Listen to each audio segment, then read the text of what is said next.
Hello friends, so today I'm going to start a new series for LeetCode Blind 75. So I will do total 75 questions, and today I have taken one question which is called two sum problem. So let's go through the question. So we have been given an array of integers and an integer target, and we have to return indices of two numbers such that they add up to target. So let's take an example. For example, if we have nums input array like this and target is 9, so we know 2 plus 7 is 9, so we have to return its indices. So 2 is at index 0 and 7 is at index 1, so we have to return an array 0 comma 1. Let's take another example. So here we have input array 3 2 4 and our target is 6, so we know 2 plus 4 is 6, so we have to return index of this 2, which is basically 1, and index of this 4, which is 2, so we have to return an array 1 2. The first solution which comes to my mind, which is basically a brute force solution, what we can do, we can iterate through two for loops.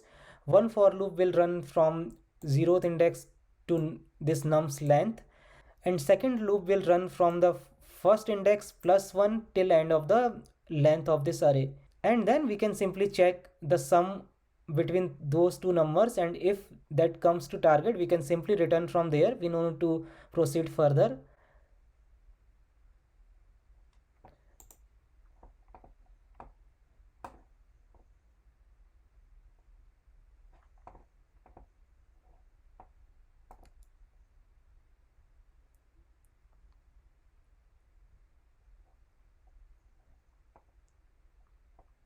So let's start with writing the solution for this problem. And one thing you have to remember, never assume your array is sorted until it is given in the input. So knowingly, sometime interviewer will give you an example where array is sorted. You have to ask the interviewer, if he has not explicitly mentioned that array is sorted, you can't assume array is sorted. So in this case, we'll think that array is not sorted. So let's start.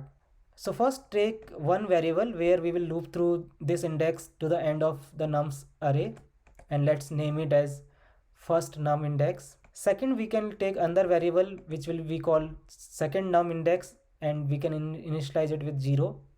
Then we can write first for loop, and we can loop through 0 to nums dot length minus 1.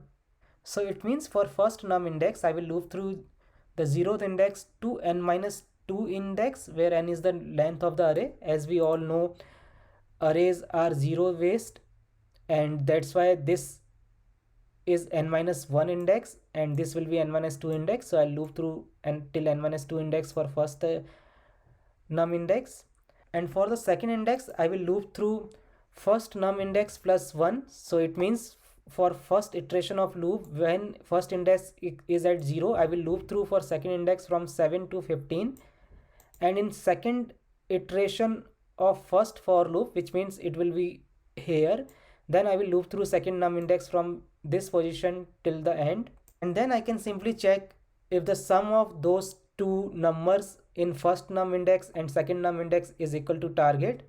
If that is the case, I can simply return an array of first num index and second num index. If you read the question, they are asking us to return the index of the numbers, not the numbers. And at the end, when we don't find any answer and both the loops are exhausted, we can simply return a dummy array with -1 comma -1 index. So as you see here, time complexity will come from this for in loop and this for loop, and so basically this is n, and if the length of the nums array is n, so it will become n cross n, which is basically order of n square. And for space complexity, if you see, we are only using two variables and they are order of 1, so space complexity is order of 1. Let me run this. We get an accepted answer, and let me submit it. So it is accepted. Now let's solve it in an optimal way.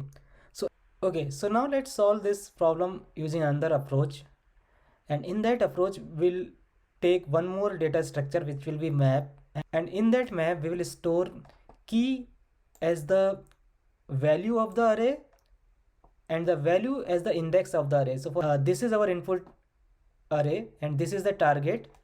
So we'll create a map. This is key, this is value. And so for example, initially the map is empty, and we will take, we'll loop through the array from this 0th index to the last index, and we'll check. So this is 2. In order to make 9, what number do I need? So it means I can subtract 2 from 9. So 9 minus 2, 7. It means we need a 7. And we'll go to the map and we'll try to find out if this map contains a key with 7. So initially, because the map is empty, so we won't find the key. So we will simply ignore this value and then we will store this value. So 2 is processed. We went to the map. We tried to find out 9 minus 2, which is 7. So in map, there is no value like this. So we will now loop through 7. But before that, we'll store 2 as a key and value as the index of 2, which is 0. Now I will come to 7 and I will check if 9 minus 7, which is basically 2, is it in this map? So we'll find, okay, this is in the map. So it means in that case, I will return the value from this map for that particular index. So it's 0 and the current index in this case, which is 1. So our answer will return 0, 1. So let's take one other example. So suppose instead of 9, our target 18. So instead of 9, our target is 18. So in that case, what we will do, we'll do the same thing. We'll start from 2 and we will check if 18 minus 2, which is basically 16, is this present in the map? But it is not present. So we'll move ahead to next index, but at the same time, we'll store this key as 2 and value as the index of this, which is basically 0. Okay, now we are at 7 and we'll check if 18 minus 7, which is basically 11, is 11 present in this map? So we'll see it is not present. So again, we'll do the same thing. We'll update the map. We'll have the value 7 here, its index 1, and then we'll move to this 11. Again, we'll check if 18 minus 11, which is basically 7, is the 7 present in this map? And we'll find, yes, it is present here. So in that case, we will return the index of this 7, which is basically 1, which this map will give us the answer, and the current index, which is basically index of this 11, which is 0, 1, 2. So we will return 1, 2. So let's write the solution for this one. So first we'll have one index and we will initialize it with 0. So this index we will use to loop through all the numbers of this nums array. Second, we will have second num index and it will store the index of the second number. Then we'll have a map, which is basically integer to integer. We'll call it as index to num map, and it's a basically hash map. Then we'll loop through a loop from index 0 to index less than nums dot length. So it means all the number of this nums array. Then first we will check the way we discussed earlier. So we'll see if that map contains a key, which is basically target minus nums of current index. So for example, when I am looping through 2, the map is empty and we are checking in the map if index to num map that contains key, that contains key which is basically target, in this case 9, minus nums of index, which is basically 2, 7. So we are checking if this map contains 9 minus 2, which is basically 7, but we know because we have not stored any value till now, so it will store so it will return false. So then in that case, we will simply update the index to num map and put the key as the current index value and the value as the index itself. So for example, in this case, it will store 2, 0. And then again this loop will run. It will come here for 7 and it will check whether target minus 7, which is 9 minus 7, if this 2 is inside this map. So we know now it will be in the map because from the first iteration this is saved there.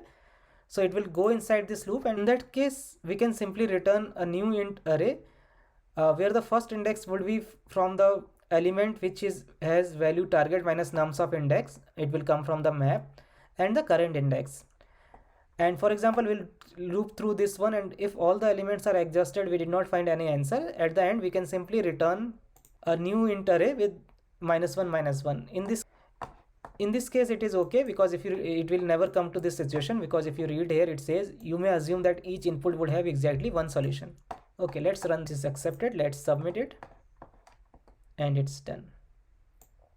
and we can go through its time and space complexity. If we see here, if we see time complexity, it will come from this for loop, and we are simply traversing from index 0 to total length of the nums array, so it is order of n if we consider n as the total length of this nums array.